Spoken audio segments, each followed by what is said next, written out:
In the years to come, there are going to be hundreds of millions of climate refugees, causing national security issues all over the world. Women are not paid equal for equal work in America. We passed the Equal Pay Act in 1963, but fast forward to the year of our Lord 2019, and women are paid 80 cents on the dollar, black women 61 cents, Native American women 58 cents, Latinas 53 cents. You would also have to agree that, generally speaking, women are paid less, for example, for the same jobs as men. No, I would not. I would not agree with that. If you're talking about women with the same number of years of experience, with the same continuous service, et cetera, then when I look at that, I don't find that disparity. I find, for example, in many cases, the women are making more, depending upon how you break the data down.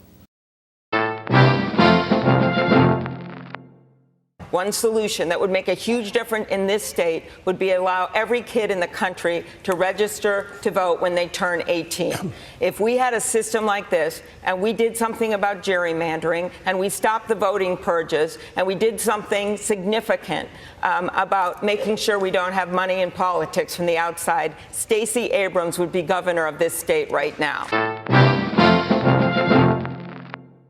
That goal we share of universal health care is that is something that, as a governing strategy, we can unify the American people around.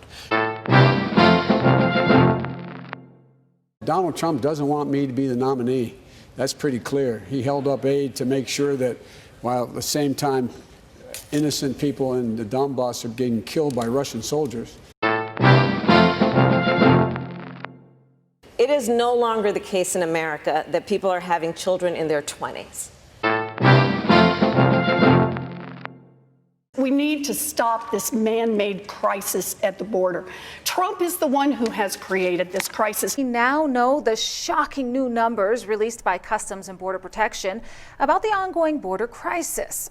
Along with the nearly 900,000 illegal migrants that were apprehended at the southern border in fiscal year 2019, CBP arrested 16,000 illegal migrants who had criminal records, intercepted 750,000 pounds of drugs, and confiscated nearly 2,000 weapons, all attempting to cross over into the United States.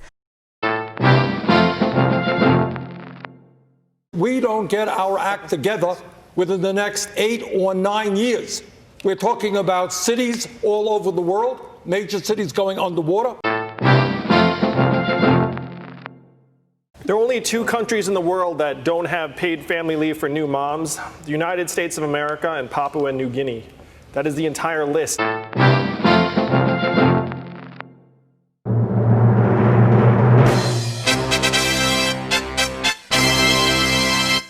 I have proposed a 2-cent wealth tax. That is a tax for everybody who has more than $50 billion in assets.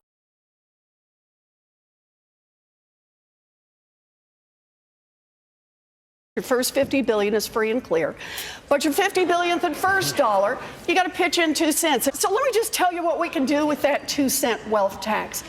2 cents, and we can provide universal child care for every baby in this country aged 0 to 5. That is transformative. We can provide universal pre-K for every 3-year-old and 4-year-old in America. We can stop exploiting the women, largely black and brown women, who do this work, and we can raise the wages of every child care worker and preschool teacher in America. We can put $800 billion new federal dollars into all of our public schools. We can make college tuition free for every kid. We can put $50 billion into historically black colleges and universities, and we can cancel student loan debt for 95% of the folks who've got it. 2-cent wealth tax, and we can invest in an entire generation.